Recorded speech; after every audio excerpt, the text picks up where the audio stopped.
Hi viewers, welcome to our channel. இன்றைக்கி வந்து நம்ம ஒரு ரொம்ப டேஸ்டியான ஒரு கத்திரிக்காய் தொக்கு எப்படி பண்ணுறதுங்கிறத பார்க்க போகிறோம். இது சப்பாத்தி, பூரி, சாதம், இட்லி, தோசை எல்லாத்துக்குமே ரொம்ப நல்லாயிருக்கும். உப்புமாக்கெல்லாம் ரொம்ப நல்லாயிருக்கும். இதை வந்து எப்படி பண்ணுறதுங்கிறத பார்க்கலாம். இதுக்கு வந்து நான் வந்து 2 மீடியம் சைஸ் வெங்காயம் வந்து கட் பண்ணி வச்சுருக்கேன். பொடிய 200 கிராம் கத்திரிக்காய் வந்து கட் பண்ணி தண்ணியில் போட்டு வச்சுருக்கேன், இல்லாட்டி கலர் மாறிடணும். மீடியம் சைஸ் தக்காளி வந்து 2 தக்காளியை வந்து பொடி பொடியாக நறுக்கி வச்சுருக்கேன். 2 பச்சை மிளகா, 2 வத்த மிளகா எடுத்துட்டுருக்கேன். பூண்டு எடுத்துட்டுருக்கேன். பூண்டு வந்து ஆப்ஷனல், சின்ன பூண்டாக இருக்கிறதுனால 10-12 பல் பூண்டு எடுத்துட்டுருக்கேன். இப்போ வந்து அடுப்பில் கடாய் வச்சுருந்தாச்சு. இது பொதுவாக எண்ணெய் வந்து கொஞ்சம் கூட விடும்படியாக இருக்கும். அப்புறம் வந்து பொதுவாக நல்லெண்ணெயில் பண்ணால் இது நல்லாயிருக்கும். மற்றபடி நீங்கள் எந்த குக்கிங் ஆயிலில் வேணால் பண்ணலாம்.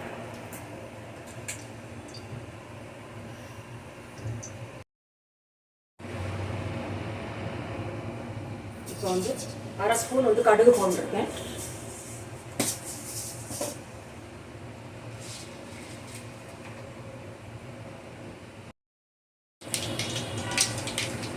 கடுகு பொரிய ஆரம்பிச்சோன்னா ஒரு 3/4 டீஸ்பூன் வந்து உளுத்தம்பருப்பு போட்டுருக்கேன். அதுக்கப்புறம் வந்து 2 பச்சை மிளகா, 2 வத்த மிளகா உடச்சி போட்டுருக்கேன்.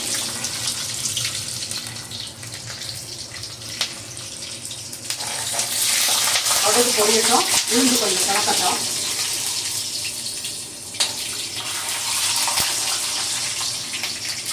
இப்போ வந்து கொஞ்சம் கருவேப்பிலை போடணும். இப்போ வந்து 2 மீடியம் சைஸ் வெங்காயம் பொடி பொடியாக கட் பண்ணி வச்சுருக்கேன். அதை கலந்துக்கலாம்.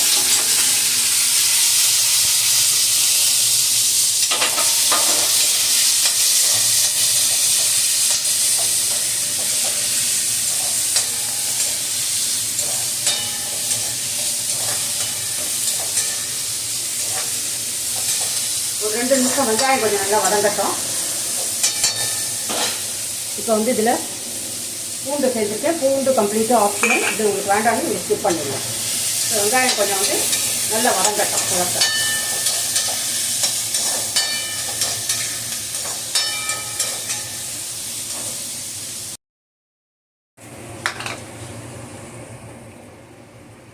வெங்காயம் ஓரளவு 3/4 பதம் வெந்திருக்கு. இந்த ஸ்டேஜில் நம்ம கத்திரிக்காய் இதோட வந்து கலக்கணும்.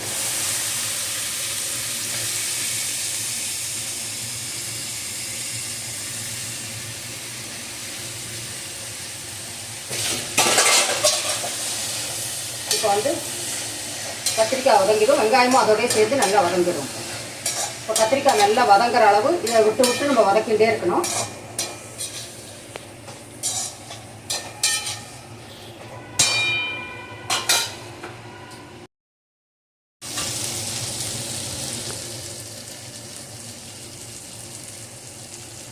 இப்போ வந்து ஓரளவு நல்லா வெந்திருக்கும். கத்திரிக்காய் கலர் மாதிரி வெந்திருக்கிறது தெரியும்.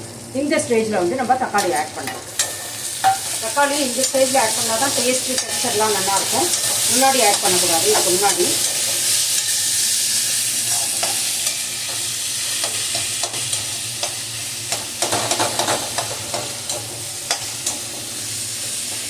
இப்போ தக்காளி கொஞ்சம் வந்து நல்லா மேஷ் ஆகட்டும்.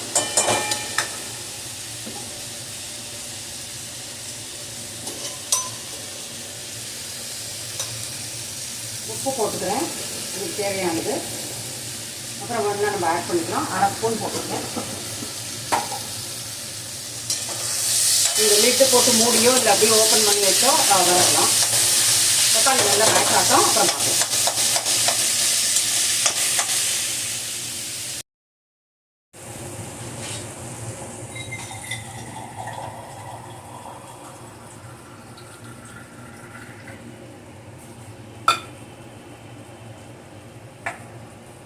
இப்போ வந்து தக்காளி நல்லா மேஷ் ஆகிருக்கு. இந்த ஸ்டேஜில் நான் ஒரு 1/2 கப்பு தண்ணி விடுறேன். நம்ம ஆல்ரெடி வெந்ததுனால ரொம்ப நிறைய தண்ணி தாங்காது.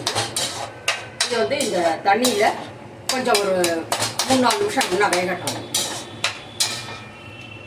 மூடி வச்சு நல்லா வேக விடுவோம்.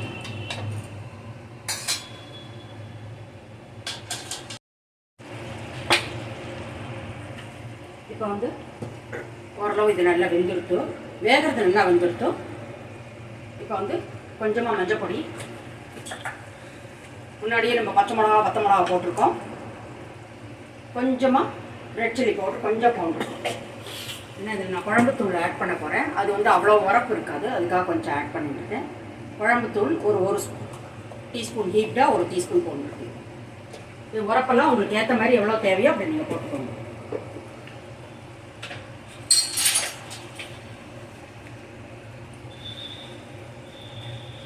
இப்போ வந்து இதில் ஒரு 1/2 ஸ்பூன் போல் காஷ்மீரி சில்லி பவுடர் வெறும் கலருக்காக போட்டுட்டு அந்த உரப்பாவில் இருக்காது.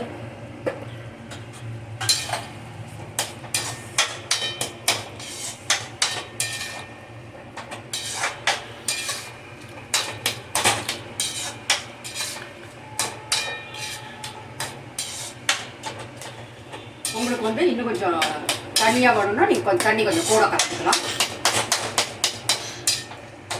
இது வந்து இது நல்லா இதில் வந்து வதங்கி பச்சை வாசனை போக இதில் வேகட்டும்.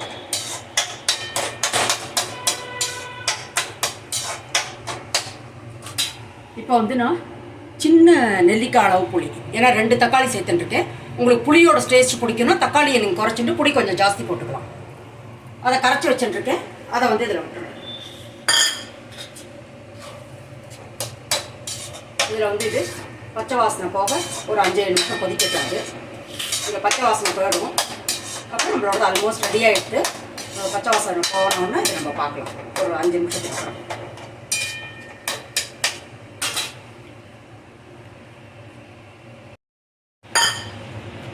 இப்போ பச்சை வாசனை போக நல்லா கொதிச்சு விட்டு இப்போ வந்து ஒரு கரண்டினாலேயோ இல்லை மேட்சாலையோ வச்சுட்டு எல்லாத்தையும் மேட்ச் பண்ணக்கூடாது. அங்கங்கே மேட்ச் பண்ணால் சிலது 1-2 இருக்கும், சிலது வந்து நல்லா மேட்ச் ஆகிடும். 40 to 50% மேலே உங்களுக்கு மேட்ச் ஆகிருக்கும், அங்கங்கே கொஞ்சம் தெரியும்.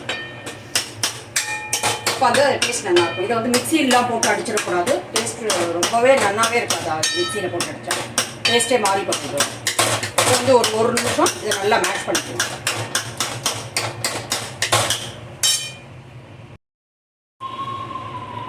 இப்போ வந்து நமக்கு கரெக்டாக நல்லா மேஷ் ஆகிடுது. நல்ல எண்ணெய் பிரிஞ்சு வந்திருக்கு. இந்த ஸ்டேஜில் வந்து நான் சர்விங் பவுலில் மாற்றுறேன்.